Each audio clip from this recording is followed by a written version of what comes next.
On Thursday, October 27th, Monroe County Airport played host to the Salute to Veterans Weekend in partnership with the EAA.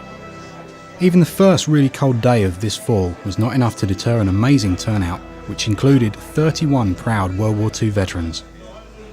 These individuals, spanning all branches of the services, were here to be honoured, meet old friends and share stories of times long ago when our country and the entire world was in peril.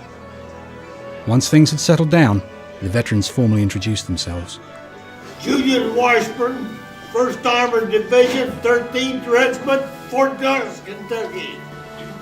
Robert Johnson, U.S. Navy, World War II, South Pacific. What I didn't tell you is he was on the atom bomb test. Oh. Yes. I'm Jim Cisco. I was with the 10th Mountain Division all through Europe, Italy, World War II. Clyde Fox, I quit IU in 41 to join service. My dad wouldn't let me join until September 42. I was in the Navy. Go ahead. I'm Harold Crockett.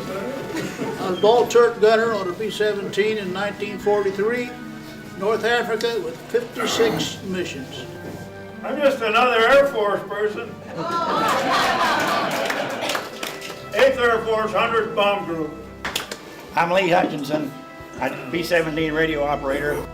So 20 missions over Europe, and I'm here to tell you about it. I'm his spokesman. This is Ike Wright from Bloomfield, Indiana. Bailed out of a flaming B-17 over Germany. Spent a couple of years with the Germans, and he got him home, and he celebrated his 90th birthday the other day.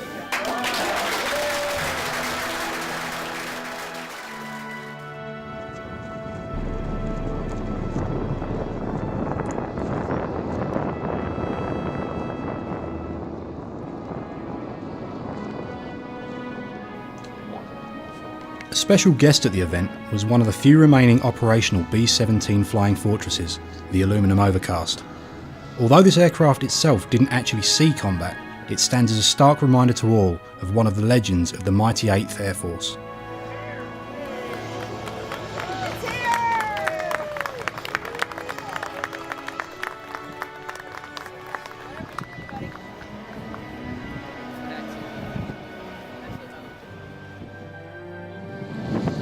The challenges that you went through to keep our country free. And those people that volunteer to be in uniform today have one goal in mind, and that's to keep our nation free.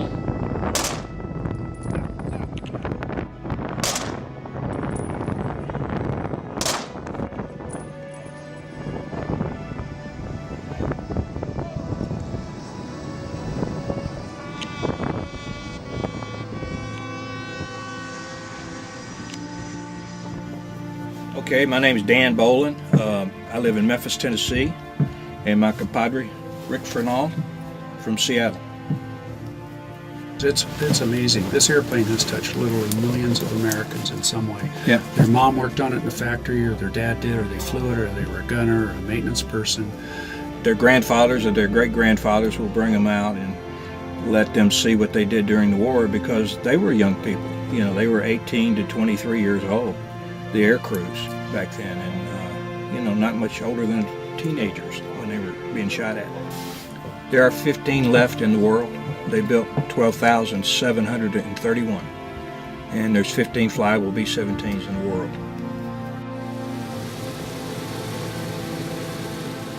As a media crew, we were lucky enough to take a short flight in the B-17 and catch a glimpse of what bomber crews had to cope with in terms of cramped conditions. It also gave us a chance to reflect on many things that were not visible to us, that these brave men had to endure. The noise of blaring machine gun fire, being under attack from enemy fighters and flak, having to use oxygen for high altitude flights, and above all, fear that they may not come back.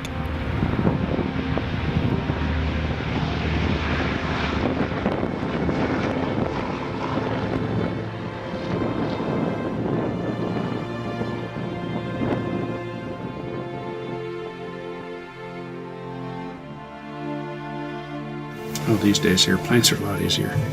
Yeah, it's kind of a physical thing here. I mean, it takes a lot of pressure, control pressure. We're trying to educate the public what young men did 60-something years ago for them, and the reason they have their freedom today. And that's what we did. And we want to honor them by doing that, allowing them to fly again on their airplane. Because if it wasn't for those guys, we wouldn't be here.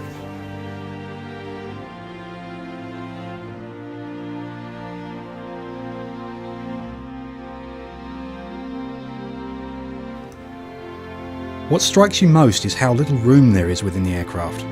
The gangway over the bomb doors between the main aircraft body and the cockpit was extremely narrow and difficult to traverse, even in our smooth flight at just 1,200 feet. When you think that 10 men would have been fighting in this bare-boned aircraft, it really brings home some of the hardships that were faced back then.